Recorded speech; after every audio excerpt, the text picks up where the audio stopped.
Itaewon crush. The policeman who tried to stop Seoul's Halloween disaster, Baek-gyeom, is still visibly shaken by what he saw on Saturday night in Seoul's Itaewon district. An assistant inspector in the South Korean capital, he was on duty that night.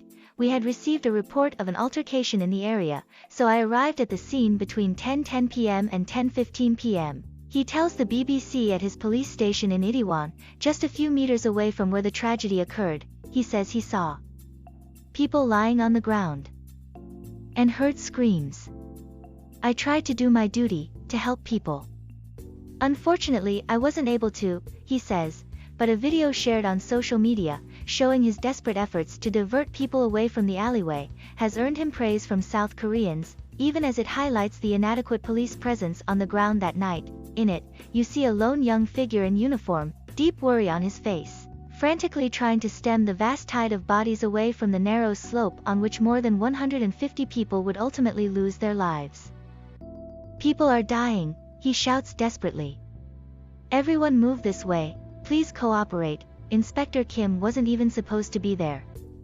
Despite being based in the heart of Itaewon, he hadn't been deployed to the streets that evening. Those streets would eventually be filled by more than 100,000 people, mostly young, who had come to enjoy a Halloween night out. I was at the station, waiting to be dispatched for any crimes which could occur in Itaewon that night, he says.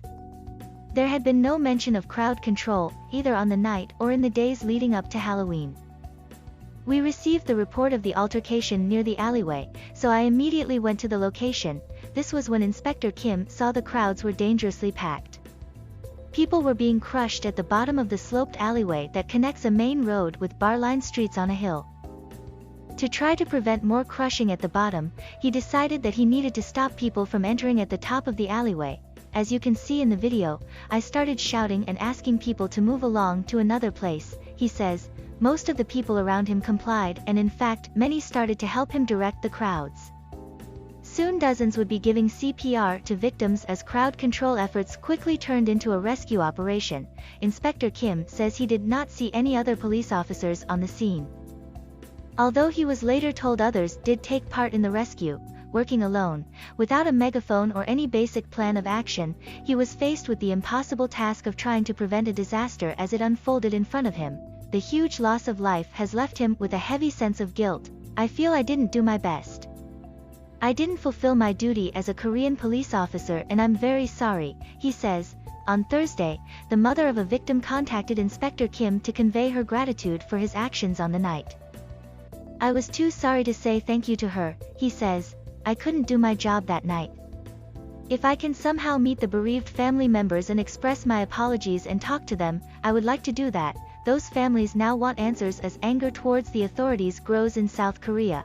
On Wednesday, special investigators raided 8 police stations across Seoul to gather evidence as part of a probe into how the crush was able to happen. Proof is mounting of the authorities' failures. First, to properly plan for Saturday night and then, to effectively respond to emergency calls warning of overcrowding, which started coming in hours before the disaster.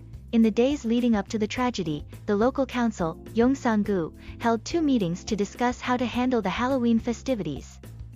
According to its website, they discussed COVID-19, rubbish collection and illegal parking, among other things.